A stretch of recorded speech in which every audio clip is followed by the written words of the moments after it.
नमस्कार। जैसा कि आप सब जानते हैं कि रक्षाबंधन का त्योहार आने वाला है और सभी बहनों ने तैयारी शुरू कर दी होगी। कुछ जगह तो बहनों ने अपनी राखियां पोस्ट भी कर दी होंगी और बहनें सिर्फ भाई से यही चाहती हैं, मुझे कुछ नहीं चाहिए भैया, मुझे कुछ नहीं चाहिए भैया, मेरा मायका सजाए रखना, बस मेरा मायका बनाए रखना और जब भी मैं तुम्हारे पास आऊँ तो यूं ही सम्मान से बुलाए रखना, यूं ही सम्मान से बुलाए रखना।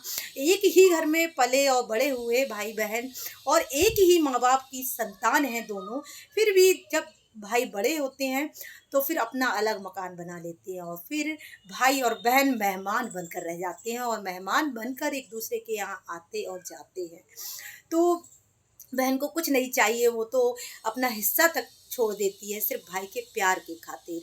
तो भाइयों को भी चाहिए अपनी बहन को भी उतना ही मान और सम्मान दें। कुछ भाभियाँ जब ननद आती हैं तो मुँह बना लेती हैं कि अरे अब इतना खर्चा होगा, अब इनको देना पड़ेगा या इनके इतने बच्चे हैं, अब क्या होगा जी, तो वो चाहती हैं कि ये ना आए ननद। तो उन भाभियों को भी सोचना चाहिए कि आप भी तो किसी की आपकी भी तो कोई भाभी होगी और आप भी किसी के लिए अगर ऐसा सोच रहे हो तो वो भी आपके बारे में ऐसा सोचेंगी तो आपको फिर कैसा लगेगा। तो ये कभी ना सोचिए, बल्कि रिश्तों को महत्व दें, रिश्तों को बढ़ाने की कोशिश करें। ऐसे करने से रिश्ते टूटेंगे। और उन भाइयों के लिए ये संदेश है कि जो बहनें पता नहीं किस मजबूरी से कैसे किस तरह से आपके पास आती होंगी, क्या उधार लेती होंगी, किस तरह से आपको राखी, मिठाई और 4 या 5 भाई हुए तो किस तरह से वो मैनेज करती होंगी, वो तो सिर्फ़ वही जानती होंगी। तो अगर इस तरह की मजबूर बहनें हैं, तो उन भाइयों को एक संदेश है कि ख़ासकर अगर आप इस लायक हैं, तो ज़्यादा से ज़्यादा अपनी बहनों का सपोर्ट करें, ताकि उनका मनोबल बढ़े और उन्हें लगे कि जब भी मेरे मुझ पर परेशानी आएगी, तो मेरा भाई मेरे साथ है। हालाँकि कुछ बहनों और कुछ भाइयों के नसीब में ये प्यार नहीं होता। तो वाक़ई ही कहते हैं ना कि जिसका भाई नहीं होता उस बहन को कितना दर्द होता है। और जिन भाइयों की बहनें नहीं होती तो उन भाइयों को बहन का कितना महत्व होता है, वो सिर्फ़ वही जानते हैं।